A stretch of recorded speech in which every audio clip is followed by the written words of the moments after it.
Nous sommes présents aujourd'hui au niveau des Impériales pour la 15e édition, qui est un super événement, en tout cas pour le partage de best practice et l'échange avec les acteurs principaux du secteur de la communication et de la publicité et du digital.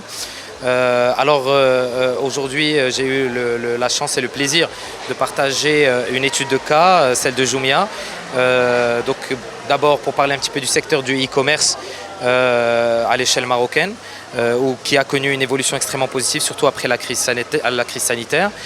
Aujourd'hui, force est de constater que dans les grandes villes du pays, nous avons atteint des niveaux de pénétration de marché qui sont extrêmement corrects et qui commencent à se rapprocher, en tout cas, des standards internationaux que l'on voit dans les marchés matures. Bien qu'il y ait toujours, bien sûr, une marge de progression, notre priorité est d'aller encore plus loin dans la pénétration du marché, dans le sens où on commence à s'attaquer aux villes de taille moyenne et les petites villes également, à travers le développement d'un nouveau concept, celui du point relais, qui est une représentation physique de Jumia dans ces villes-là, et justement de briser un petit peu ces barrières-là et de servir également la cause de l'inclusion territoriale et offrir le e-commerce et notre assortiment à l'échelle du pays. Alors le e-commerce au Maroc, grâce à la pandémie, a beaucoup augmenté.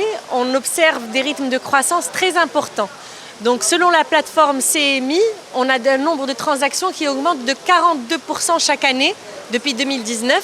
Ça veut dire que les transactions doublent tous les 2 ans. Le tourisme dans le monde aujourd'hui est digitalisé à près de moitié. Un voyage sur 2 dans le monde se vend sur Internet.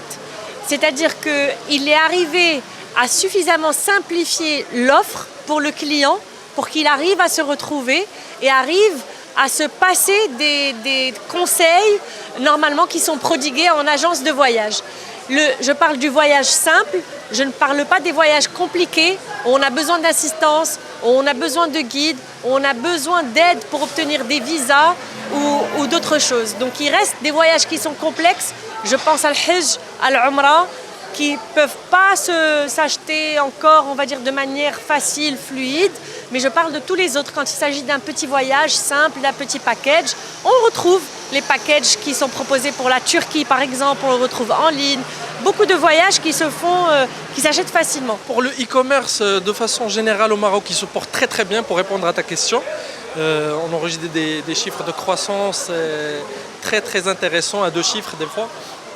Et je pense que c'est grâce aussi à des acteurs qui ont un peu accéléré le comportement. Ils ont changé un peu le comportement des clients. Ils se sont habitués à se faire livrer, que ce soit la pizza ou le burger chez eux. Donc il y a un changement de paradigme, comme j'expliquais tout à l'heure. Donc le client n'a plus besoin de se déplacer pour acheter le produit. Donc Titsna, il attend que le produit arrive chez lui. Et en plus, on a la chance, au Maroc, la main d'œuvre est un peu abordable. Donc on arrive aussi à rentrer dans les frais économiquement à travers des livreurs qui arrivent à livrer les clients en moins de 30 minutes, des fois un peu plus.